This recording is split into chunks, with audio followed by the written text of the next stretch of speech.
Welcome to Everyday English with Annie. Thank you so much. It's great to be here. So today, for our deep dive, we are exploring a question that I think, really hits home for a lot of people.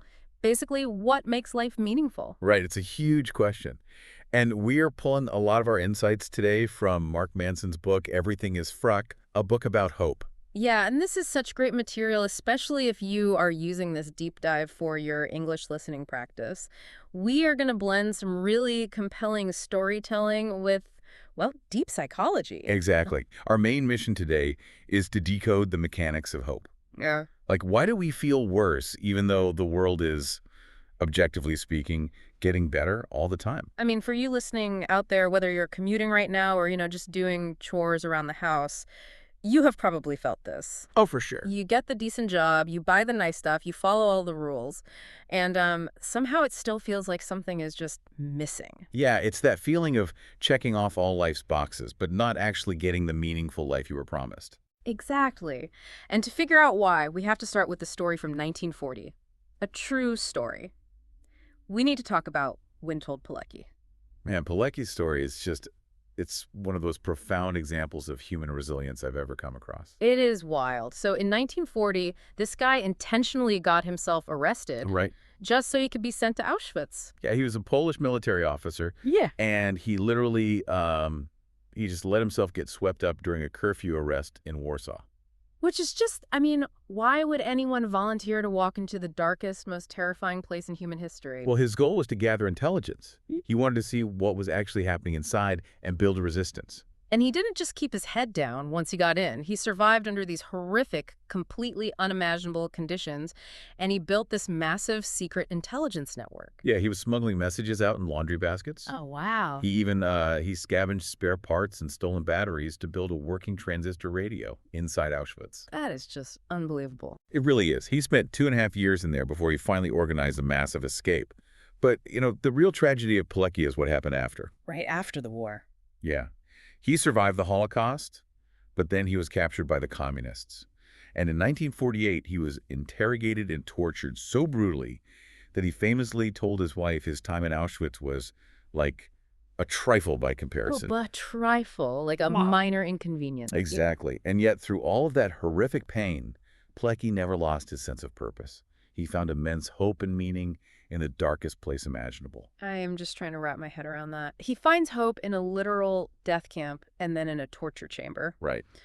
But today, you and I, we live in a world with, unprecedented wealth, modern medicine, supermarkets packed with food. We have so much safety. Yeah, but our culture is facing this massive crisis of meaning. The sources point out this paradox of progress. Yes, the paradox of progress. The wealthier and safer a country gets, the higher their rates of depression and suicide tend to be. Which makes no sense. How do we have everything but feel like we have nothing? Well, it seems like a contradiction until you confront what the author calls the uncomfortable truth. Okay, let's unpack this. What is the uncomfortable truth? So the uncomfortable truth is the reality that on a cosmic scale, we are just inconsequential cosmic dust. Dust. Yeah, we are bumping around on a tiny blue speck in an infinite universe, and eventually we will all die. So on a grand enough timeline, absolutely nothing we do actually matters. Okay, let's unpack this a bit more because, wait, if I am just cosmic dust and nothing matters, why do I care so much about, the mundane details of my day? What do you mean? I will genuinely lose sleep, wondering if my boss liked my spreadsheet, or I'll feel totally devastated if my favorite sports team loses a game. If nothing matters, why do we project all this importance onto things? Because your psyche literally needs hope to survive. It needs it the same way a fish needs water or your lungs need oxygen. So it's a survival mechanism. Exactly. Without the belief that the future can be better and that you actually have some active role in making it better, our minds spiritually starve. So we invent meaning. We just make it up. We do. We project massive importance onto those spreadsheets and sports teams to build a psychological shield.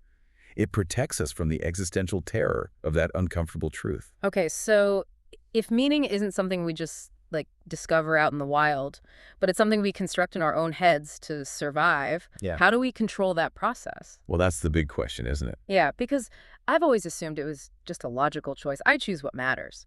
But there is a medical case in the sources that completely shatters that idea. The case of a guy named Elliot. Oh, Eliot. Yeah, Eliot's story turned centuries of philosophy completely upside down. Walk us through it. So Eliot was this highly successful executive, great father, a real pillar of his community. But then he developed this baseball-sized tumor on his frontal lobe. Which sounds terrifying. Right. But the surgeons, they actually successfully removed the tumor. And the amazing thing was his intelligence, his memory, his raw analytical logic, all of it remained perfectly intact. But he lost something else. He lost his ability to feel emotion.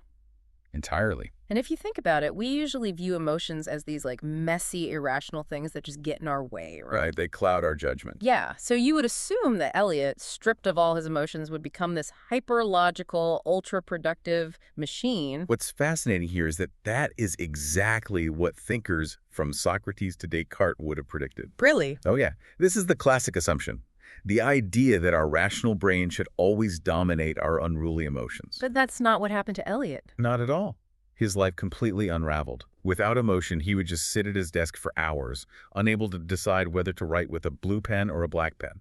Because logically, they both write the same. Exactly. He would abandon important meetings just to go investigate different brands of staplers.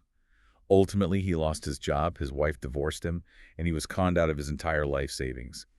So wait, the famous neuroscientist Antonio Damasio, he studied Elliot, right? He did, yeah. And he realized that without emotions, Elliot basically had no value hierarchy. He couldn't judge if one thing was better or worse than another thing. That's it exactly. When everything feels exactly the same, whether you are signing divorce papers or just picking up a dry cleaning receipt, you can't make a decision. Logic just gives you the data. Right, but logic cannot tell you what that data is actually worth. Okay, I am trying to visualize this relationship between logic and emotion.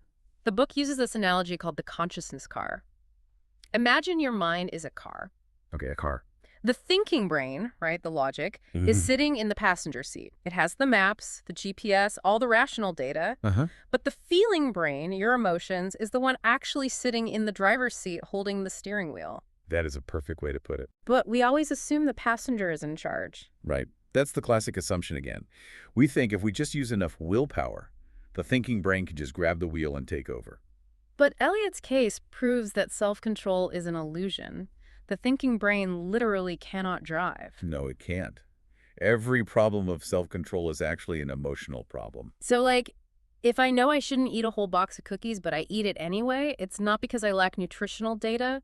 My thinking brain knows it's bad. Right, your passenger knows the route is bad. But I eat it because my feeling brain, the driver, wants to feel good in that exact moment. Exactly.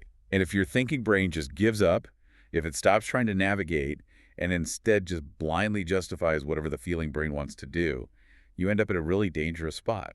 The sources call it the clown car. The clown car, yes. Driving a clown car means living purely by self-gratification and delusion. Right, the passenger just starts making up clever excuses for why driving off a cliff is actually a great idea. Exactly. It's totally destructive. Okay, but if the feeling brain is the one driving, how does it decide which routes to take? Like, how does it actually choose what is meaningful to us?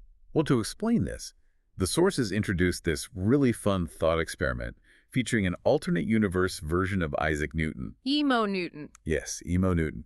So instead of studying the physical laws of gravity, Emo Newton observes human psychology and writes the laws of emotion. Okay, let's look at his first law of emotion, which deals with moral gaps. And I want to pose a hypothetical to you, the listener. Oh, this is a good one. Imagine I walk up to you on the street, and for absolutely no reason, I just punch you right in the face. Ouch. Right.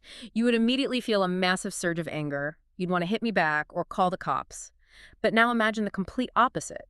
I walk up to you, and I just hand you the keys to a brand new house, free and clear. Wow, okay. You would feel this immense sense of gratitude, and you'd want to repay me somehow. So the question is, why do both extreme pain and unearned pleasure provoke the exact same intense drive to take action? Because both scenarios open up a moral gap. A moral gap. Yeah, pain or unearned pleasure creates a profound sense of inequality in our minds.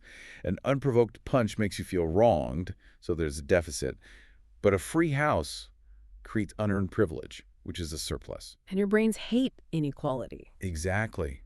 The drive to equalize these gaps, to punch back and settle the score, or to repay the favor and settle the debt, That is the very mechanism that generates our emotions. I just want to slow this down a bit to make sure our English learners are catching this nuance because it is so crucial. Basically, our brains treat our experiences like a bank account. Right. If I experience pain I didn't deserve, it feels like an unfair debt. My emotions are just the alarm bells telling me to go collect that debt. That's a great way to think about it. And these experiences, they build your value hierarchy. It's like a metaphorical bookshelf in your subconscious. So the feeling brain puts painful things on the bottom shelf to avoid. Right. And joyful things on the top shelf to pursue. But what happens when we cannot equalize those gaps? Like, I get punched, but the guy is huge and I can't punch back. Ah, that is where Emo Newton's second and third laws come in. They explain the snowball effect of identity. The snowball effect. Yeah. If you can never equalize that moral gap, over time, that unequalized pain just normalizes. Your feeling brain is desperate to make sense of the universe, so it concludes, I must have deserved to be punched. Oh, wow. Which translates directly into low self-worth. Exactly. So bringing this into a highly relatable scenario for people listening, think about getting repeatedly passed over for a promotion at work. Initially, you feel wronged, but if you can't fix it, your brain eventually builds a narrative. It says, I am just not good enough. Yeah. And those narratives just snowball into our core identity, right? They do. We construct these massive walls around our past pain to protect ourselves. We decide people can't be trusted or I'm a total failure. And once a narrative becomes your identity, any challenge to it feels like a literal physical threat. It really does. If someone comes along and actually treats you well or offers you a great job, your feeling brain will often just sabotage it Wait, why? because it wants to protect the old narrative. Losing your identity, even a bad one, feels way worse than losing an opportunity. That is so dark. If our sense of meaning is just this snowball of past pain and desperate attempts to close moral gaps, how do we ever break out of those bad cycles? How do we find true, healthy meaning? Well, breaking the cycle requires moving through the 3 stages of psychological growth. Okay, what's the first stage? The first stage is the child. A child is driven purely by pleasure and pain. A child steals a piece of candy simply because it tastes good. Right, they don't care about consequences. Exactly. But then you graduate to the adolescent stage. This stage is driven by rules, roles, and bargaining. So everything is transactional? Yes. Yeah. The adolescent doesn't steal the candy, but only because they don't want to get grounded. The logic is, I will follow the rules so I get the reward. And I feel like a lot of adults get stuck in that phase. Oh, absolutely. Yeah. Many adults never leave the adolescent stage. They navigate their marriages, their careers, their friendships purely through bargaining. I will be nice to you so that you will do what I want. So what's the final stage? True maturity. Yeah. The adult stage. This is driven by unconditional principles. An adult refuses to steal simply because stealing is inherently wrong, period. Regardless of getting caught or rewarded. Exactly. Here's where it gets really interesting, because the sources bring in the philosopher Immanuel Kant to explain this. Oh, yes, Kant. And I'll admit, Kant's vocabulary is super dense, but he's basically the Mr. Olympia of the intellectual universe. That's a fun way to describe him. He proposes this thing called the formula of humanity. It states, act that you use humanity always as an end, never merely as a means. Right. The book uses a burrito analogy for this. Like if I drive my car to get a burrito, the car is the means and the burrito is the end. Which is perfectly fine for objects. Right. But let me try an original analogy to make sure I'm grasping how this applies to actual people. Think about networking at a job. Okay. If I invite a coworker to lunch solely because I want them to write me a letter of recommendation, I am treating that coworker like a car. Yes, exactly. They are merely a tool, a means to get my recommendation. But if I invite them to lunch simply to get to know them, because I value them as a human being, they are the end. That perfectly illustrates Kant's philosophy. Treating people as a means to an end is the root of pretty much all unethical behavior. So true meaning is about acting unconditionally. Yes. True adulthood is achieved when we stop bargaining with the world. You have to be honest simply because honesty is the right thing to do, not because it builds your reputation. Because hope, by its nature, is transactional, right? We hope for a future payoff. Right, but virtue is unconditional. It exists purely in the present action. Okay, but if unconditional virtue is the real goal, why is our modern culture so incredibly obsessed with just trying to be happy? Like we are constantly chasing the next high, the next purchase, the next vacation. We chase it because we fundamentally misunderstand the psychological mechanism of happiness. We're subject to this thing called the blue dot effect. Oh, let's break down the mechanics of the blue dot effect because the study behind this is fascinating. It really is. So, researchers took a group of people and asked them to look at a screen showing blue and purple dots, right? Yeah, and their task was simply to identify the blue dots. Right. At first, there was an equal number of both colors, but as the researchers gradually reduced the number of blue dots, something super weird happened. The participants started identifying the purple dots as blue. Exactly. Because the human brain is evolutionarily designed to constantly search for threats and problems. So when the actual problems disappear, our brains just recalibrate. Yes, we lower our threshold for what constitutes a problem so that we can keep finding them. And this powers what psychologists call the hedonic treadmill. The hedonic treadmill. Yeah, your brain continually resets your baseline happiness to like a 7 out of 10. Always a 7. Basically, if you buy a luxury car, you get a temporary spike to a 9, but soon you adapt and return to a 7. And if something bad happens, like you break your arm. You drop to a 4, Right. eventually you heal, you adapt, and you return to a 7. Your brain is essentially designed to maintain a slight, persistent level of dissatisfaction. So pursuing a permanent 10 is a complete trap. My brain will literally manufacture a problem out of thin air if things get too good. It is a trap because pain is the universal constant of life. Think about it. Without the pain of loss, nothing has value. Right. If you couldn't lose your health, you wouldn't value being healthy. If relationships couldn't fail, you wouldn't cherish them. Pain is literally the currency we use to buy our values. But modern society is built entirely around numbing that pain. We have endless diversions, infinite scrolling on our phones, extreme comforts everywhere. And that is the problem. If pain is the currency of our values, numbing the pain just bankrupts us emotionally. We just become fragile. Incredibly fragile. Think about a muscle. If it never faces resistance, it atrophies. When we avoid big, meaningful struggles, our brain doesn't stop feeling pain. The blue dot effect kicks in. Exactly. Our brain amplifies minor inconveniences. A delayed train or a messed up coffee order suddenly feels like a massive emotional crisis because we've completely lost our tolerance for adversity. We confuse variety with actual freedom, too. The sources call this fake freedom. Right, fake freedom. It's like walking into a supermarket and having 20 different brands of cereal to choose from. Or swiping on a dating app with thousands of potential matches. Having infinite choices doesn't make you free, it just gives you decision paralysis. Everyone is miserable because they are terrified of choosing the wrong cereal or the wrong partner. Fake freedom requires the world to constantly conform to your desires. So what does this all mean? What is real freedom? Real freedom is found through self-limitation and commitment. Real freedom is voluntarily choosing what you are willing to sacrifice for. By committing to a marriage or dedicating yourself to a difficult craft or putting down roots in a community. Exactly. By choosing your struggles, you build what's called anti-fragility.